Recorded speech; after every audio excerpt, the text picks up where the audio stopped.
Welcome to the latest episode of the Transformers podcast. Today, we're actually going to be reviewing a children's book for the Transformers called Transformers Battle for Earth.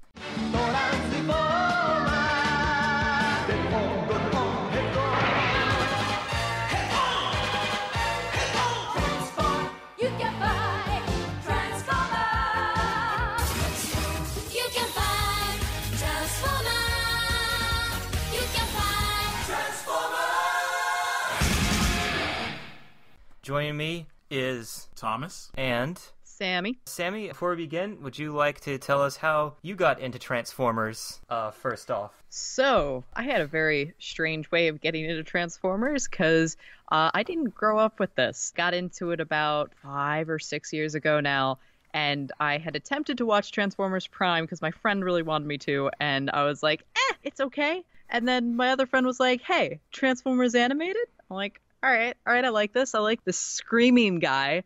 I don't know what his deal is, but, like, he's good. He good. Hell yeah. So I ended up binge watching TFA and then went back to watch Transformers Prime, finished both of those, already super obsessed, and then went back to go watch G1. So I went, like, completely backwards. So what were your thoughts on G1 Starscream, especially after watching 2 versions of him already? I still love him. He's still a precious little dumb bean. He definitely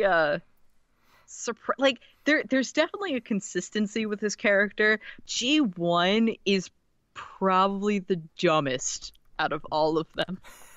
Yeah, I'm starting to see that myself. Yeah, because I guess I don't know.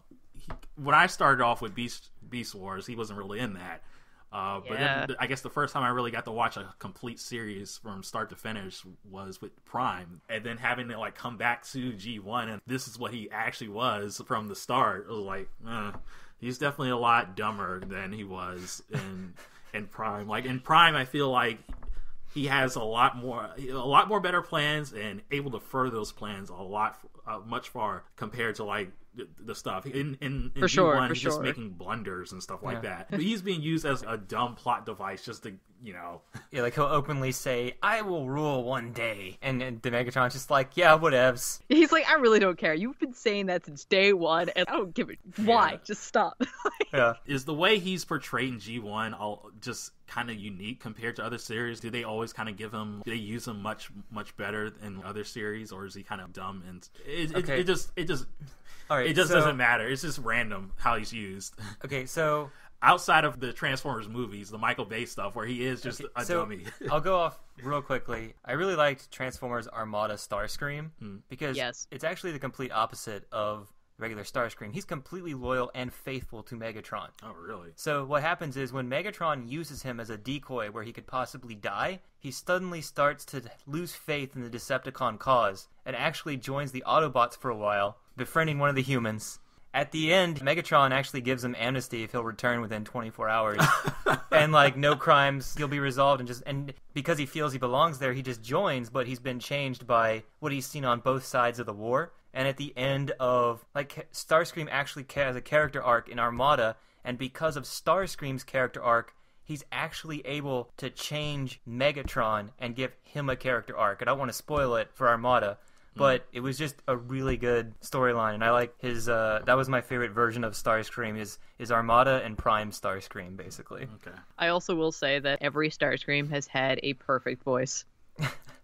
Like, I don't know how they do it. Every time, the voice casting is just perfect for that Starscream. Yeah, that's good to hear, because I guess when I started with Prime, I that was the first thing I noticed. Like, his voice is a lot different, but I mean, the voice actor, I wish I knew the guy's name, but here's something hilarious. Good. I've been watching Beast Wars 2 from Japan. And the main evil villain is Galvatron, and he has a brother called Megastorm, who is, get this. Are you serious? And basically, Megastorm acts like all kind of like obedient and stuff, and kind of whiny sometimes, like he's a little brother character. But then as soon as, Galvatron's done, he becomes pure evil. And he's basically just a recolor of Generation 2 Megatron. Really?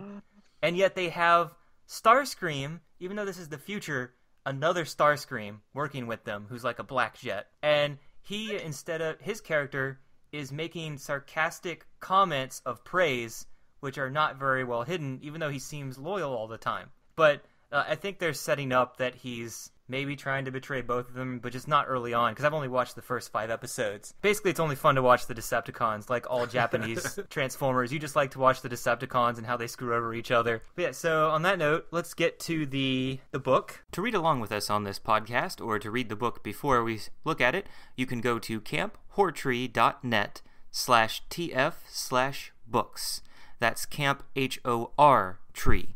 And click on the Marvel hardcovers link. So before we start the actual story, let's talk about the 8-page prologue. So this is now our 3rd origin of the Transformers. What did you all think? Well, it was a thing that happened. I shrug. I don't know. There are a lot of teleportation issues where they're just suddenly in places, and I'm like, how'd you get there? How are we just suddenly here? Well, how is that really a question? I mean, if you look at the opening cover, you can clearly see that all these planets are just, a couple of blocks away from each other. Oh yeah, the main page is really psychedelic and awesome. There's just planets of multiple colors everywhere. And I wonder if these 2 things are the giant asteroids that they're trying to prevent from destroying Cybertron. Who knows? just a colorful asteroid field that's... You remember how you were like, 2 asteroids just collide randomly? And in this book, it says, no, the asteroids were on a collision course with Cybertron, and they were trying to stop it when Megatron intervened. One thing I find hilarious is that Optimus Prime's like, oh, hell, we're gonna lose? Well, I'll just kill us all then. I'm just like, whoa, what the heck? I love their explanation for just changing into the vehicles. Oh, what was the reason? There was none. Oh. There was no reason. This is... Mirage changed into a sports car, and I'm like, oh, okay. So this book, Battle for Earth, I had this since I was 5 or 3, I think, because it came out in 1985, and I was born in 1982. So I've had this book since as long as I can remember, and I actually have the physical book in front of me. And so as a kid, I thought this was really cool because this is what got me into thinking Devastator was the best Transformer ever, aside from Shockwave. But looking back at it now, this is one of the worst children's books of all time, and I'll tell you why. So, Transformers are described... Okay, so let me go back. Okay, so when you write a story, and you write text, and you have a book with art in it, you want to match the art with the descriptions, right? Let me play devil's advocate here. What do you think, Thomas, as a business executive at, Books Incorporated? I mean, it's a children's book. I mean, it'll help... kids follow along if there's a picture of what you're describing. It'll help them learn with the words that are on the page and stuff like that. Okay, none of that happens. So what happens is they'll be describing a Transformer that says so-and-so says this, and then that Transformer will not be anywhere on the art of those 2-page spreads. Because each page in this book is a 2-page spread. Yeah, I mean, that is kind of what I'm noticing. It's just that I can't really tell if this is supposed to be just a vehicle for art or if they're actually what kind of kids was this aimed at? Like, what was the age group? Because there's giant blocks of text and they're telling a pretty long, detailed story, like a normal kid's book for 2, 3, 4 years old. There's only a couple of sentences per page with art, but this is just like. There's a lot. Several paragraphs. Yeah. And that kind of just plays into the issue that you're talking about. They're telling all this. They're going through all this dialogue and describing all these events, but you only have the 2 pages, and they're trying. And obviously, I guess they want to limit the number of pages. So, the picture kind of starts off being told on the first couple of sentences, but then it just goes way beyond what the picture shows. So I actually looked. And there are some Transformers that show up in the text that are never drawn, and there are some Transformers that are drawn and never described in the text. They're just there, they're hanging out. What's ridiculous is there's no descriptors. There's no, Mirage, the white vehicle, or the guy with the red, ball cap or something. It's just, this guy said, so you won't be able to look at the art and be, who is it? Where is he? You won't see it. Don't you know that just everybody knows Transformers? So what I found is Shockwave is shown but never described about. Laserbeak is described about but never has a picture anywhere. And then Grapple and Roadbuster are both described but never drawn. And I actually wrote for my notes on Grapple, who the F? And I was like, I don't know who that guy is, because he was not in the original first season. And Roadbuster is owned by a completely different company in Japan, so he was never actually drawn into the series, because otherwise, when it would go air in Japan, they'd be advertising for a different company. So they actually told Marvel of America never to include him in the actual animated show for advertising purposes. Wow. So, yeah, I think that's just really bizarre. I mean, I enjoyed there's one page that's like, all 35 Autobots came after the Decepticons, and I'm like, there are, I think, 3. There are 3 on this page. Now, I also noticed that a lot of these people, except for Jazz and Optimus Prime and Megatron, it almost seemed like there was an editorial mandate to like, all right, everyone gets one line of dialogue and or a description of what they're doing / fighting. That was it, just to sell the toy. Like, yeah, here we go. They said a thing. The art doesn't have to match what's being told. Just sell it. Yep. God, and also the art is... I don't know whether I should like it or not, because their vehicle forms are, like, technically good, but nothing is appealing. So it's not visually attractive. Yeah, and I mean, like, it's technically good art, but if I was a kid... And there's just absolutely no offense to you, but if I was a kid, like, I wouldn't understand. I'd just be like, why? What is happening? See, I don't know if I knew. This very judgmental kid. Yeah. See, I don't know if I knew or not, because I had 3 of the tapes on VHS, this book, and some of the first 6 comic books. I don't know when I got what ahead of time, but I remember, like, all of those mostly together. So I think maybe I just already knew. Though, one error that I think is hilarious is on the cover, you'll notice that Sideswipe is attending the Decepticon meeting. Wait, what? Hold on. I'm gonna... Oh. He's like, yes, that's right, Megatron. I'm totally down with this plan. Somebody didn't know their and I didn't know Shockwave traveled with them as well. Yeah, he's not in the book. He's on the cover, but not in the book. And also, Sideswipe is on the cover, but inside the book, he's colored with blue highlights.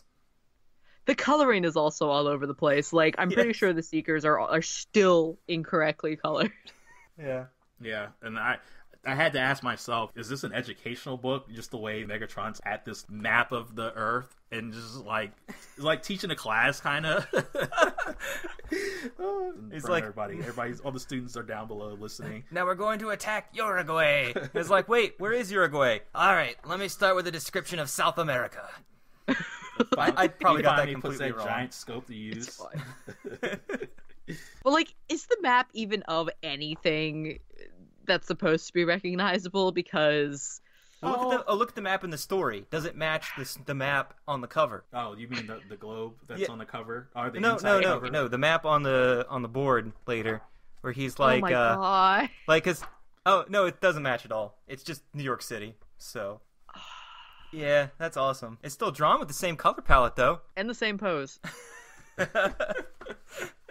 So, any last thoughts on the origin story before we go over the actual story? Can we talk about the origins of the humans? Because they're important. They're always important. I always like to bring them up. Are they? Did we get an intro? We got an intro with them, but they did not. Yeah, they're not on the page. So they met the humans. The end. I guess I'm confused. Like as we know, like I don't really have like a good history with G1. So maybe this question isn't valid. But isn't Sparkplug's son named Spike? But they call him Buster in this book. Yeah. Well, hold on. I think according to continuity, they were supposed to be 2 separate people, and then the comics were like, you know what, it's his brother later. And we're Buster is his brother? I don't know. So that was my question. That's the thing. I just don't know enough about the original Transformers to say what is what. I was like, okay, Buster, okay, I'm going with that. But then you were talking about, like, there's a Roadbuster as well. It's like, I hope they don't just start calling Roadbuster Buster and just start confusing me even further. Well, and I just call him RB. I just remember in the comics, they're both used, and they're just brothers. Just the creators of this book, they also do not like Spike at all. So that makes sense. Well, here's the thing. We'll just replace it with another boring boy. One thing I think would be fun to do is to place all these books in the continuity of the cartoon and come up with reasons how they fit. Come up with to justify them in the continuity. It's like something like this is easy. Like if you say Buster and Spike, you could just be like, oh, Buster's the nickname or Spike's the nickname. Done. Problem solved. Yeah, I mean, some things will be more complicated. Why wouldn't he have a family? Maybe Buster Spike is just off at school or something. Or out hanging out. It's just a Sunday. He could be doing like watching football around the corner or something. Yeah. I mean, that would work because I thought Spike's vehicle, I guess, is Bumblebee, while Buster's is Jazz. In this story. Oh. Oh. Jazz got promoted to the caretaker, the human caretaker. He gets so offended later on that I loved it. Yeah. He's not having a whole lot of fun with it. He's telling Buster that stuff is boring. Are we gonna go race some people? And Buster's like, no, we're not gonna do this. Let's just go look at this building. Yeah. So that is the part of the story. The story starts now. Yeah, sorry, we're jumping ahead. Okay, so the beginning of the story is, for some reason, there's 2 pages of, hey, Global Corp is such an awesome company. Here's this entire backstory with not what you paid to buy this book for. And I'm like, what is going on? Just pouring some coffee, just thinking about the global buildings. Yay! And then Buster's like, I'm going to have some fun, so I'm going to go look at a construction site of a building that I want to see, even though it's not built yet. They're just breaking ground on it. Let's go look at this building that does not exist. They even had a mayor and gave the mayor a name. I'm like, what? I was like, oh my god, everything's got a backstory in here. Except for the things that are important. So what happens next? Buster gets to the site and he's just like, man, look at all these cool vehicles that don't look suspicious at all. Eh, Jazz? And Jazz is like, boy. Well, here's the thing. He left Jazz 3 blocks. Here. He left Jazz 3 blocks away in a parking garage that was comfortable for him. No, not only comfortable, safe for the giant talking robot loaded with weapons. We have to keep him safe. That was very important. They made clear that they needed to keep him safe. So, can't overlook that. Here's the thing: is Jazz is not there to see that they are the Constructicons. First of all, Buster's too stupid to notice the symbols of the Decepticons on them. And then Jazz later says, "I smelled the Decepticons there," and I was like, "You were never there. How do you even know that the Decepticons were there? You didn't see it." And then Optimus is just like, "Well, let's go attack their base." I was like, "When did you know the base was there? Did you just have been ignoring it for weeks until you had a reason to attack them?" I'm like, oh my god. No, the continuity is like, they just know where things are, it's fine. And then suddenly they're in Oregon? Or were they just always in Oregon? That's where the humans live. I assume, isn't, Did I miss that? No, Mount St. Helens is in Oregon, right? Yeah. Is it, because this is a Transformers podcast, not a geography podcast. Because remember, the mountain is supposed to be Mount St. Helens without calling it Mount St. Helens. They're actually in a small town in Oregon. They say that at the beginning. Yeah. Oh shoot. Okay, sorry. I just missed a thing. I'm dumb. And I like how it describes to the reader what's going on. Oh my god, these vehicles are driving without drivers. Like, it's such a big deal. Like, hold on. We expect you to know the names of all these Transformers, but we don't expect you to know that the robots don't have drivers. I mean, you gotta tap into that market, all those different markets, especially the market where you're a child who doesn't watch children's cartoons but only reads children's books. Like me when I was possibly... Yeah, I'm sure there are people out there that this was their first introduction, so yeah. Yeah. So I mean, I'm sure, like, when you're a kid, this is just like, oh yeah, it's fine. They were in places, and you don't question it, and you're like, it's fine. Autobots beat the Decepticons, yay! Does anybody want to talk about the awesome plan of Megatron before I break it down? And his awesome board. What is it called again? Isn't it just the War Room? I don't know. He keeps... Oh no, sorry. It's the Destructor Board. The Destructor Board. To be used on Destructicon Day. Are you rolling your eyes right now? Don't forget the Destructor button that he's gonna push. I think I blocked it out of my mind. So I was just like, oh yeah, he did name it that. Because it almost sounds like a board game. It's like keep track of your points and your kills on the Destructor Board. I mean, but he's like, clearly having fun with it because the text says Megatron's robotic finger wandered dangerously close to the destructor button as he shouted. He's just like playing around with the button, like he's so eager to push it. Like, I can't wait to push this button. And here's a continuity error already within the story. He says, I'm going to trap 5 million people, and then later, when he activates it, 4.5 million people are captured and then released. But I wonder if it's because he was already predicting the next site he was going to build. I guess that next building was going to house 500,000 people? I mean... I think it's more of a... I don't want to say trapping 4.5 million people. 5 million it sounds better when you're just angrily, like, waving your arms. Not angrily, excitedly waving your arms around. So here's the thing that I don't get is Megatron's master plan here is he has 98 sites of Freedom Corporation, or just Freedom, and this is an insanely long and drawn-out plan because he has 98 sites... where if we're assuming only the Constructicons are at each site, has got to take at least a year or more. I know they can build fast. They're robots. They can work all night. But here's the thing I just want to know how they got the materials for this, the money, the permission. Worked under the radar. Nobody questioned it. Did Megatron just, like, hound this one company? Or I think he actually started his own company. I imagine he learned how to do, like, Earth finances, and he made a corporate entity. I'm imagining him, like, threatening some human to say, I will transform into a gun, and you will take me into that class on business administration. Maybe he just got like an education on tape and just listened to it. Maybe that's why the plan is so bad. I mean, it's the only evidence I see is like he actually had to start his own company to do this. He calls the company Freedom. Is that like a dig at Optimus Prime because he later says freedom is the right of all sentient beings in this story? Is that like an underhanded comment to Optimus? Maybe. I'm sure. Like, I'm sure it is. I don't know, like sully his name. If this plan does go wrong, just know that anybody's talking about freedom, don't trust that guy. Because Optimus was talking about, he was giving a rah-rah speech at the beginning of the book about freedom and stuff like that. So I mean, also, if you're trying to convince humans about like your business and your business is called freedom, they're like, oh, I mean, it's such a pleasant we gotta be really like, patriotic. Never question anything they do. They're obviously not going to be evil. Yeah. Like the guy trapped 98 different buildings, almost 5 billion people. This entire plan, like, originally reading it, I was like, actually, you know what? I think that might have been one of your smartest moves. But then thinking about it more, just like, there are so many plot holes. Yeah, especially having them all tied to, like, one button.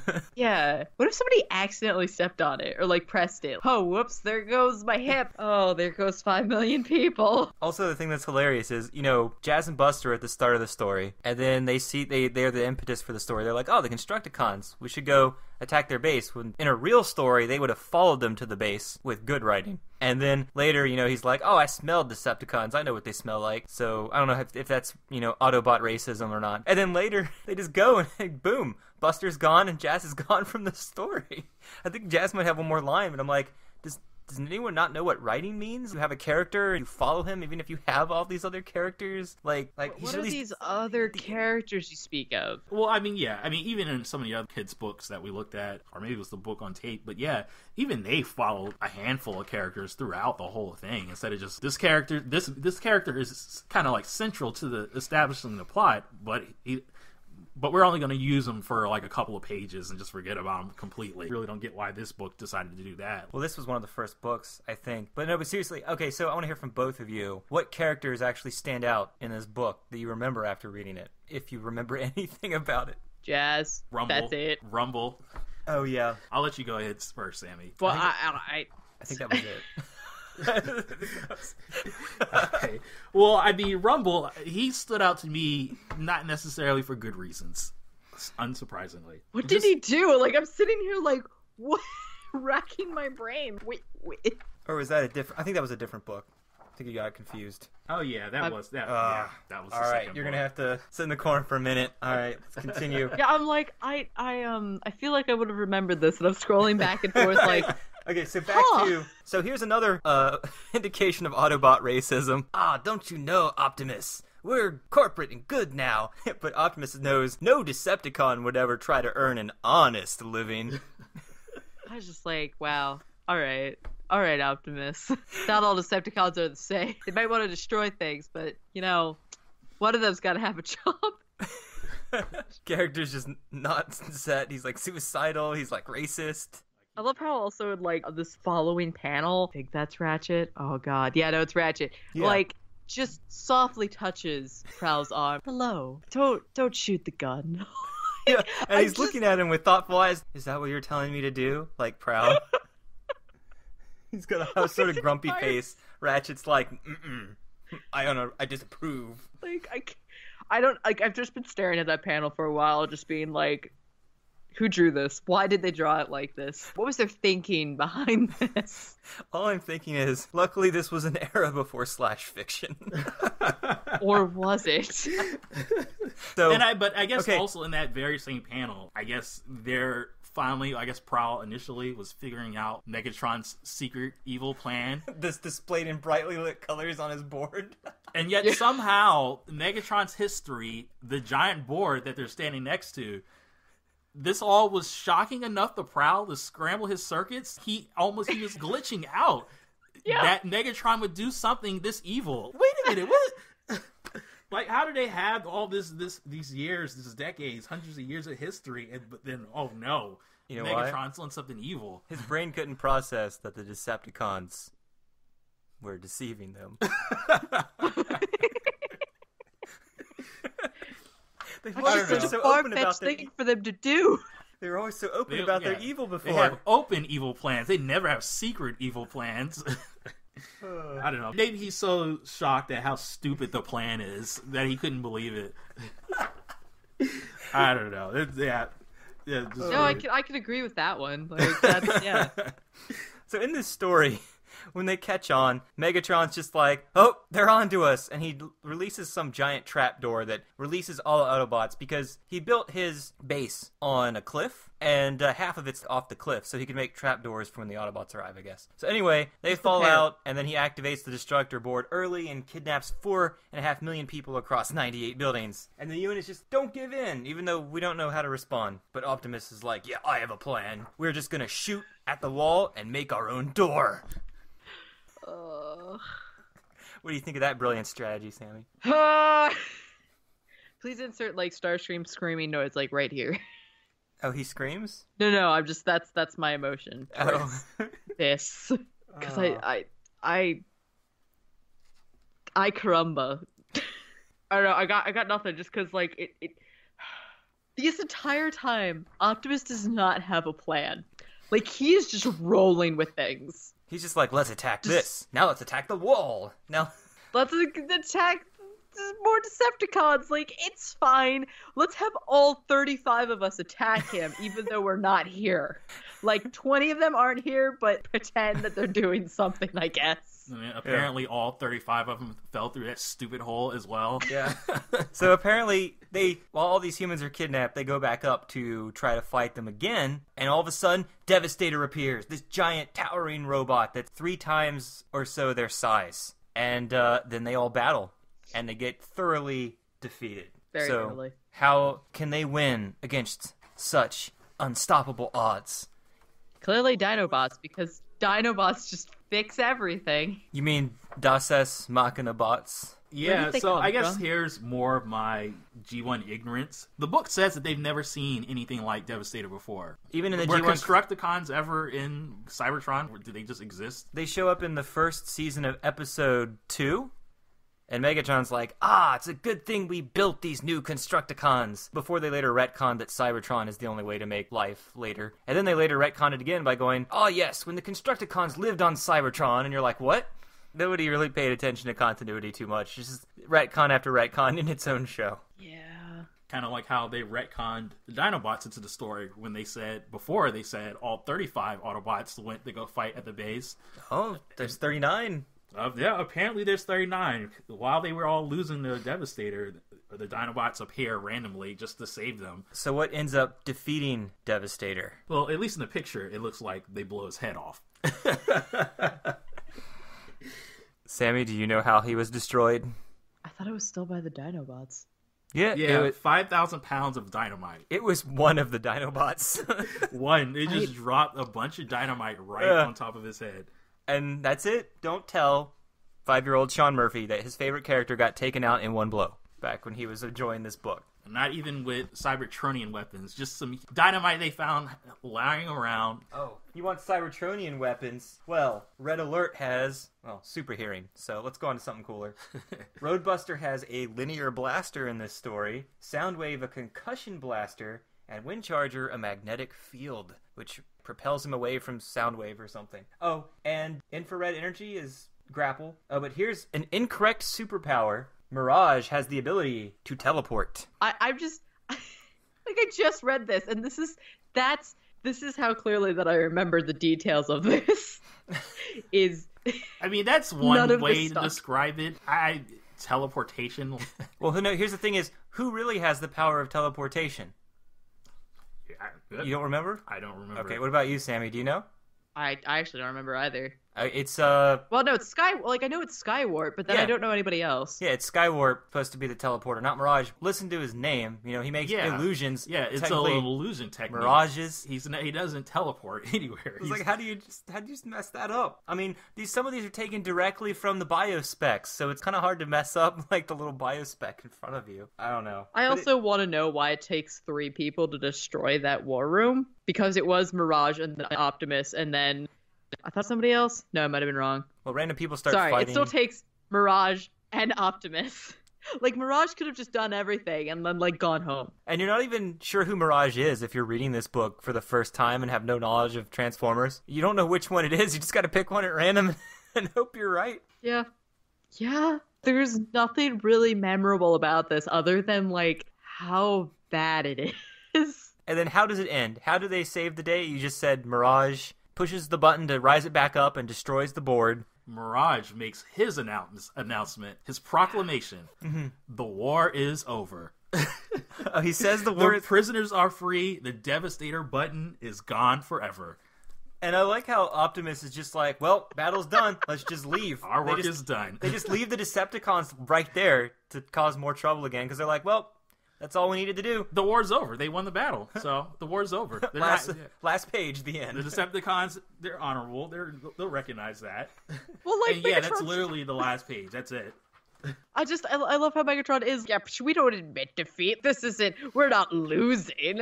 And Optimus is just like, whatever, I don't care what you say, and then rolls out. Yeah. And the narrator, the author kind of tries to write that as an explanation and just this is okay. He says that, but Optimus Prime did not need Megatron's surrender. The hostages was free, and that was good enough for him. He's not actually defeated. We stopped his plan, so obviously he's not going to do anything else. That's good enough. We did enough work for free. It's end of the book, guys. Apathetic Autobots. The Decepticons are clearly telling them that we're not giving up, but you lost today, so whatever. The war's over. I don't need your confirmation. Yeah. So the other funny thing I thought to be about continuity was just if you were to place this in the cartoon series, where would it go? Before Devastator appears in the cartoon or after? I guess we'd have to watch that episode to find out, later if they're like, oh, we don't know who this character is when they say that here and in the next book too. If it weren't for the humans in this book, I mean, you might be able to place it somewhere justifiably, but it's kind of like the origin story and when they also meet the humans, it kind of I don't know. I feel like it kind of makes it hard to put this in a spot. I would say before Devastator. You know what? No, I think it can still take place before they ever meet Devastator. They never said that this was the first battle or anything like that. Mm-hmm. So or they could just all have amnesia. But yeah, you could always just make they forgot. Because, they have so many battles. They live millions of years. Everything runs together. Optimus doesn't care enough to remember. Yeah. I'm not thinking about that anymore. The war's over. Yeah. We defeated Megatron. Wow. That'll make a great continuity reason later. Just be like, I don't remember that, so I can't tell if that was true or not. I mean, I'm pretty sure that's Rodimus's excuse most of the time. Poor Rodimus. I love him. Really love his design. My favorite Transformers, I have maybe 6 of them, and it's usually Rodimus and Cyclonus also from seasons 3, which no one ever seems to care about most of the time. Yeah, I like Rodimus a lot though. My favorite character is Daniel. Go home. Get out. Leave us. No, my favorite character is Japanese Daniel, who whines like a you-know-what all the time. But no, so I did look up the writers and artists for this. Oh no. Their names are somewhere.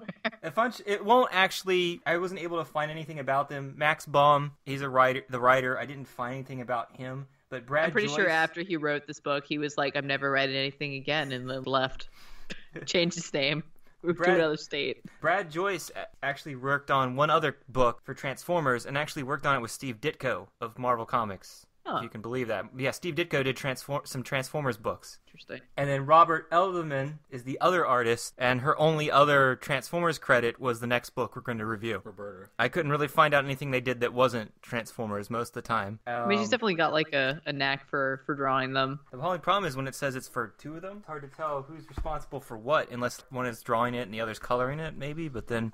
Yeah. Well, that's we know usually who how it is. did maybe the cover. Brad Kirk. Oh, sweet. He put his little signature on the cover of the book. You can see on who is that? On when Autobot is hanging out in the Decepticon classroom. Oh my God, the Destructor button is there on the cover. Oh wow, I didn't see that. Yeah, because it wasn't in the book. Oh my God, I've never He's noticed. got like his hand hovering over it while he's trying to teach the class. I've had this book since 1985, and I've never seen that button before. That's hilarious. Learning new things about my childhood all the time. Such a complex novel. You always go back. There's always something else to discover. I love how the button size compared to his hand is just unreasonable. Like, it's so small. Are you checking to see if he has a button in the actual In page? the other page, yeah. No, he does. I was wrong. It kind of blended in. Oh yeah, he does have it there. It's smaller. It but... absolutely blends in, though. It is kind of funny, though, how they're trying to copy the artwork from the cover on the page where he's in front of the board. And they do a pretty good job of replicating it, even though you can tell it's a slightly different artist. It looks almost identical. Yeah. It might even be a copy and paste, for all I know. It's not. You can tell. Oh, no, I definitely can tell now with the red leg. scope. Yeah, the red leg has definitely got more dimension to it, shading and stuff like that. I've got to keep it's got scrolling some back and different forth, so detail I on can't it. tell. What'd you guys think of your first Transformers book experience? Thomas, we'll start with you. I guess the first thing that jumps to my mind is a question that I guess I already know the answer to. Are you going to make me do more of this? I mean, it's fine. I mean, clearly, with coming at it with an adult mindset, a lot of stuff seems pretty ridiculous. But for a kid's book, I think it's just fine. I guess I don't know how entertained they'll be by the action scenes in the book and the fights and stuff like that. With all the text that we talked about before, there doesn't seem to be any like drawn out or detailed descriptions of like the actual battles and stuff like that. There's just a couple of sentences that show like most of how the battle's described is in the pictures themselves. I like how Optimus has lips where his faceplate should be in some of the pages. Oh, no. Some of the Yeah, other, on his very mouths first page and when they lips. land on Earth, if you look at that. Oh, no. Hold on. Yeah, Yeah, I you- didn't notice that. You have to go see that Oh, and burn it into your brain. Page 11. I see it. I see it, and I'm hurt. I feel betrayed. Because it is back on the page before for some reason when he's hanging out at the gas station. Yeah, the page before and the page right after is completely different than that one page. Maybe that's where the two artists was. They were like, here, you take the odd pages, you take the even, and someone else will color them. Which I would, I almost wouldn't be surprised if that's it. Because you look at Ratchet on this page, then look how he is when he's more closer up, and it looks really different. But yeah, Sammy, so your thoughts on the book, having experienced this, possibly your first Transformers book. It is. I also just noticed that Thundercracker's face on page 30 doesn't have all the lines. So he's just like this cat alien face. It's really bugging me. Yeah, this page seems pretty problematic. The first thing I noticed is that like Starscream's he's barely there. Everybody's coloring is off. Well, here's The check, badges The are weird off. smile that Megatron has. well, check out the backgrounds. Like, they confront Megatron. He's got all these orange grinders up on the ceiling. Even there, the Autobots room is like this giant pink meeting board room. And everywhere they fight is just all these like, look at where they fight on page 38 and 39. He's made this really weird catwalk that curves around, or maybe the artist doesn't understand how perspective works, because it looks like it curves up and goes around, and it looks And like you can go under it. it looks like you can go under it from foreshadowing, but there isn't enough. It almost looks like it just shrunk, and so people are fighting below and on top of it, even though they were standing on a clear space before this page happened, so there's no continuity between pages, even with the same thing is happening. I also want a zoom in on like 38, 39 on, I think that's Thundercracker, maybe what, I don't know what the color is. Anyways, just just a disappointed look on his face. Just like, oh, I colored- guess I have to shoot Autobots again. They colored Optimus's faceplate. It's blue. Yeah, I was gonna say, yeah. yeah, it's blue in a couple of pages. And- that one page with all the There it is again. the flyers. Yeah, page 31, it's blue there. as Yeah, well. all the pages before that, it's actually clear and matches his windows and his face under it, which is probably why the person drew the mouth, because on the one page. Maybe he has maybe he has 2 separate coverings for his lips. He just has to keep switching it Keep out. switching him out. But yeah, this book is it was an adventure. I learned a lot. Apparently, I don't remember anything about it. I hope it didn't hurt your brain too much and make you want to stop our Transformers adventure. No. I like bad things because I can still laugh at it. It's so bad. It's not that it's good, but it's enjoyable. Well, fortunately or unfortunately, we actually will continue to our next episode where we actually have a competent Transformers storytelling book. Oh my gosh. Yes. We're going to sign off for now and get to that one. And so this is Sean. Thomas. Sammy. And we'll see you with our next Transformers book, The Autobots' Secret Weapon. Brum, brum, brum. Thanks for Steve-O Stonebreaker for hosting all these Transformer stories on his website. And thanks to the Derek that photo-scanned Battle for Earth for this site.